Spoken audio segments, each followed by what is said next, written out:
How to import music on CapCut. Are you guys facing issues to import your music from device on CapCut application? If that's so, then this video might help you out. Without further ado, let's get started. First of all, open CapCut on your mobile device.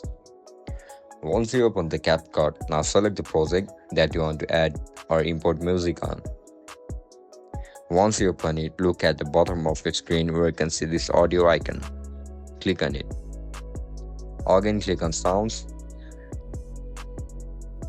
Once you click on it, look at the top of your screen where you can see this TikTok icon and device or folder icon. Click on it.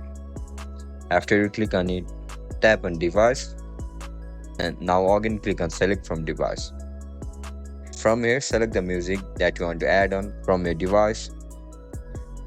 Now click on open. Now tap on plus icon.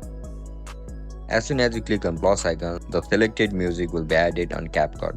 And that's it guys, that's how we're going to import audio on CapCut. If you guys found this video helpful, don't forget to like, share and subscribe to our channel.